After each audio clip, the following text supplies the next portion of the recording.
British রাজপরিবারে জন্ম নেওয়াটা নিঃসন্দেহে ভাগ্যের ব্যাপার। অনেকের কাছে সেটা এক স্বপ্নের মতো। কিন্তু জানলে অবাক হবেন, রাজপ্রাসাদের অভ্যর্থনা বা ভোজসভায় অংশ নিতে হলে সদস্যদেরও শিখতে হয় কঠোর শিষ্টাচার ও আচরণবিধি। রাজপরিবারের সদস্যদের পাশাপাশি কর্মীরাও অংশ নেন বিশেষ প্রশিক্ষণে। এইসব ভোজসভা পরিচালনার দায়িত্বে থাকেন রাজখানসামারা। ব্লেনহেম প্যালেসের প্রধান খানসামা গ্র্যান্ড হ্যারল্ড বহু বছর ধরে এই প্রশিক্ষণ পরিচালনা করছেন।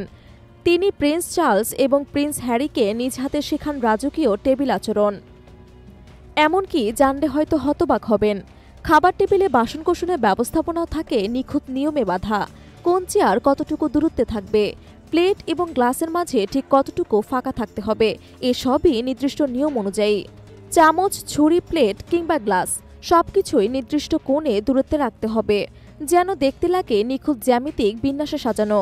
Red wine, white wine, Champagne এবং পানির জন্য থাকে 4টি আলাদা গ্লাস। এসব গ্লাস এবং রূপার তৈরির পাত্রে যেন আঙুলের ছাপ না পড়ে, সেই কারণে পরিবেশনকারীরা পরে সাদা গ্লাভস। সবশেষে ন্যাপকিন থাকে পরিপাটি করে ভাঁজ করা। রাজকীয় অভ্যর্থনায় অভিজাততা বজায় রাখতে হয় প্রতিটি ভঙ্গিমায়।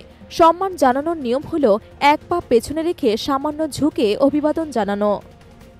চেয়ারে হেলান দিয়ে ঢিলেঢালা ভঙ্গিতে বসা একেবারেই বেমানান। বসার সময় হাঁটু একসঙ্গে রাখতে হয়।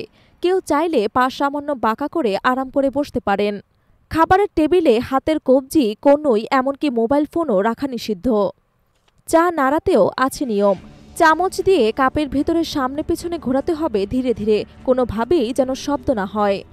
চা খেতে হয় ছোট চুমুকে। রাজপরিবারে কেউ চা খাওয়ার সময় কনিষ্ঠ আঙ্গুল বের করে ধরেন না। স্যান্ডউইচ বা বার্গার 2 হাতে ধরা নয়, সেগুলো কাটা চামচ দিয়ে কেটে কেটে খেতে হয়।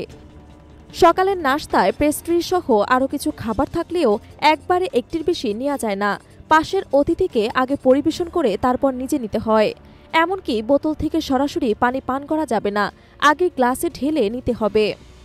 লিপস্টিক মুছে যেতে পারে এমন চিন্তায় ন্যাপকিন আগে থেকে 2 ভাঁজ করে হাঁটুর ওপর রাখতে হয়।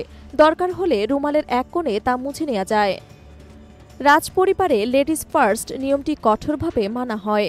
কোনো ব্রিটিশ লেডি নিজে থেকে হাত না বাড়ালে আপনি আগে থেকে হ্যান্ডশেক করার উদ্যোগ নিতে পারবেন না।